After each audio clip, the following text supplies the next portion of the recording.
Hi there everyone. Today I'm reviewing Oliver Bullow's Butler to the World. Britain is no longer the global power that it was. The elite of this country have found a new niche in financial service to oligarchs and criminals through loopholes, lobbying and cronyism. Butler to the World explores how the global elite have positioned themselves to take advantage of the tax havens in the UK. How do we arrive at this problem though? Does it truly matter for the UK that elites aren't paying so much tax? Although it is inevitable that from this book we're not going to unearth all of the problems and shady practices and who's doing it, what can we actually find out about the problem and what can we learn from it? So, the author, Oliver Bullough, is a journalist who's already written a book on similar themes called Moneyland. Given his background, he writes well, maintaining a good flow throughout the book, even when explaining potentially tedious topics such as the Eurodollar. And that's the challenge with a book like this. How do you maintain the reader's interest, explore the nuanced financial workings and circumventions, and develop a bit of a story at the same time? Bullough takes the approach of using several smaller stories, from the Scottish limited partnerships, SLPs, used to launder money, the tax haven of the British Virgin Islands, a bizarre role of the church in ensuring the cleanliness of Britain's finances, or how gambling companies capitalised on avoiding hefty tax. And one, probably the most amazing story I thought, where a client seeks revenge when he gets cheated out of money. I particularly enjoyed this latter story, and as one police inspector described it, it was so convincing that anyone would have fallen for it. It is admittedly fascinating to see how these people, often criminals but sometimes not, use workarounds within the system to make money or do favours for their cronies. Perhaps the alarming part, which I confess I did know about already, is how the tax haven islands such as Gibraltar or the British Virgin Islands are in limbo in terms of status, able to set their own tax rates, yet considered affiliated states with Britain. Companies can set up there and gain advantages over rivals located in mainland Britain. And this was seen with the boom in the gambling industry, which is covered in the book. Perhaps the Butler comparison is a little tedious. Probably one of the few criticisms I can level at this book. P.G. Wodehouse's Butler, Jeeves and Bertie Wooster in his book The Artistic Career of Corky is constantly referred to. Thankfully, though, these references were mainly confined to the beginning, only occasionally popping up later on.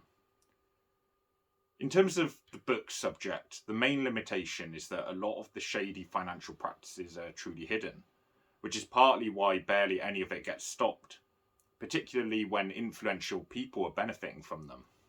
There's only so much that can be talked about here, but the detail for the stories was on the whole pretty impressive, considering the subject matter.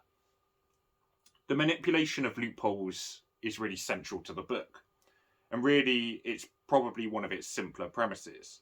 But where the book gets more challenging, such as with lobbying by a university, or the comparative approaches between the UK and the US when it comes to tackling financial crime, it remains clear, interesting, and effective. That is despite the audible sigh I let out, exasperated at the lack of funding such bodies that are supposedly dealing with these problems are given, or reading the actual number of financial bodies empowered, supposedly, to tackle it. A lack of resources and manpower, with many employees leaving these government institutions to go support those exploiting it for twice the pay. The real problem is the lack of motivation and interest from policymakers to change the state of things. The city is very much benefiting from it and in on the process. The book does a good job of highlighting these problems and exploring them. It doesn't just rant and bore on about the problems of conflicts of interest, funding, flawed system structures, or role of the city in all of this, but it intersperses these points into the stories and explanation. A book about such frustrating elements can often carry over into your reading experience. Perhaps subconsciously, but I did not find that to be the case here. It ended on a pretty optimistic note, asking what would have to happen to change the systemic issues of Britain in the role of butler to the rich, exploiting a poorly and perhaps cynically and deliberately structured system. The fact is, it's going to be difficult, but with valuable books like this one, perhaps there will be change over time.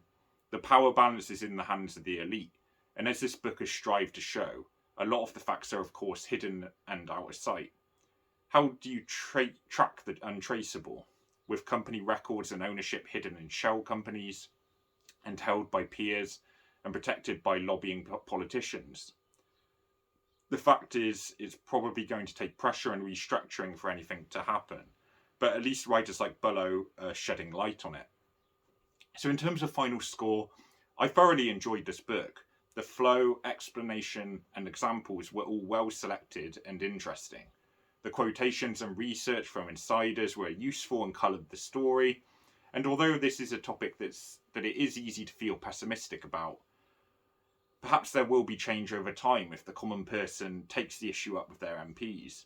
It might be a while, but this is certainly a worthy read to understand what little we can understand about this topic. So I'm giving this one an 8 out of 10.